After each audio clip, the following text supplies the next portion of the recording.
Hello and welcome back to Newsmin. It's the 10th of April 2013 and right now it's time for some gaming news. In this episode we're having a look at the freshly released Guild Wars 2 Leaderboards, the crazy looking Far Cry 3 spin-off Blood Dragon, some supposed Blizzard Titan leaks, a couple of Kickstarter updates for both Torment, Tides of Numenera and Shroud of the Avatar and more, starting with Guild Wars 2. ArenaNet have finally unveiled their long-awaited leaderboards for Guild Wars 2 with mention of their intent with them. The idea is that they would be more than just a place to stay in awe at the top players in the game. Instead, they want to give us a place to see the pulse of the game as a whole and better understand our part in it. While I'm not really sure I see that happening, it could still end up being pretty fun. And to start us off down this path, 3 leaderboards have been launched to cover the main categories of play in the game: player versus player, world versus world, and achievements. The top 1,000 players in both PvP and achievements have already been listed, with a number 1 achievement points earned spot going to a player with around 8,250 points. That's madness. We were also told to expect more interesting and helpful information on these leaderboards in the future, so I guess that's pretty cool too. Be sure to let me know how many of you guys made it into that top 1,000. I am regrettably nowhere near it. You'll find the relevant links below. Enjoy. Next up, we're talking Far Cry 3 Blood Dragon. It's a thing. While it may have started out as an April Fool's joke, it seems like we were double faked. It turns out it's a proper, legit, full-fledged, completely over-the-top spin-off of Far Cry 3. The year is 2007, it's the future, and you are Sergeant Rex Colt, a Mark IV cyber commando who's fighting against a cyborg army gone rogue. Your mission: get the girl, kill the baddies, and save the world while experiencing every cliche of a VHS-era vision of a nuclear future where cyborgs, blood dragons, mutants, and Michael Biehn of Terminator and Aliens fame collide. That's just too ridiculous, in the best possible way. Far Cry 3 Blood Dragon is set to release on the 1st of May, won't require Far Cry 3 to play, and I can't wait. Read more about it below, have a look at all the screenshots in full size, check a couple of videos out of the start of the game that I didn't show here due to obvious copyright reasons. Let me know what you think about it and stay tuned for more information.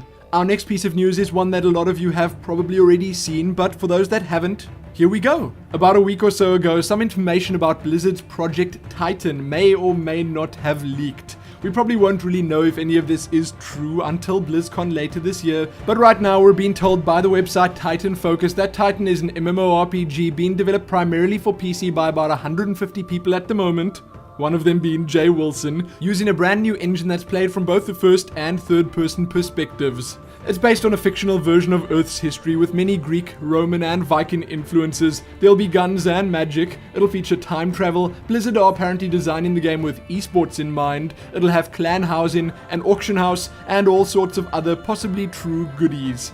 I personally have no idea if any of this should be taken seriously or if it's actually true, but it is obviously fun to read these rumors and speculate a little. If you're interested, you can read all about the lot of this and more below, and be sure to let me know what you think about all of it. One thing I can say for sure is that BlizzCon truly can't come soon enough. Now in some Kickstarter news, both Torment, Tides of Numenera, and Shroud of the Avatar Forsaken Virtues were successfully funded. Tides of Numenera is actually now the most funded Kickstarter game ever after raising $4.18 million. Not half bad. Then Shroud of the Avatar Forsaken Virtues by Richard Garriott did reasonably well, raking in a solid $2 million. More information about both these Kickstarters, their stretch goals, and everything else can be found linked below. Then here we have this, the Assassin's Creed 4 Black Flag map. It is, in my opinion, looking incredibly cool, and to make it even better, you can find a nice high-resolution version of it to download below. Last up before the smalls, give the Metro Last Light Ranger Survival Guide Chapter 1 a watch right here on YouTube. It's an amazing mix between being absolutely beautiful and totally grim.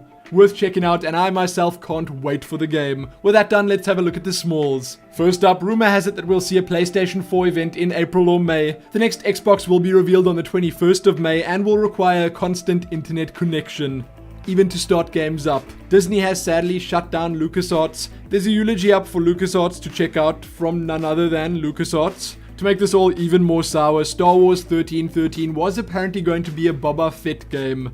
Neverwinter's open beta is starting on April the 30th. Lost Planet 3 has been delayed until the 27th of August. There are yet more Thief previews to check out featuring new information, screenshots and concept art. BioShock Infinite's alternate covers are now available for download. Give the latest Remember Me trailer a peek and check its PC system requirements out. The next part of the Last of Us development series of videos is up, and this one's titled Wasteland Beautiful.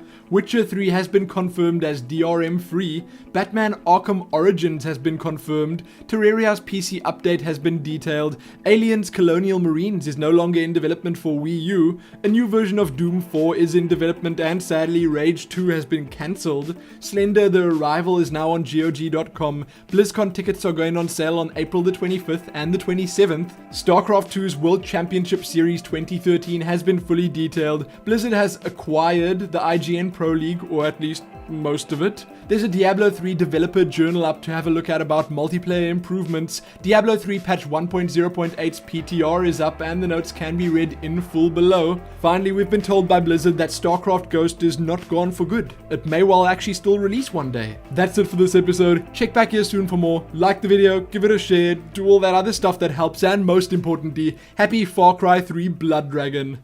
Happy that.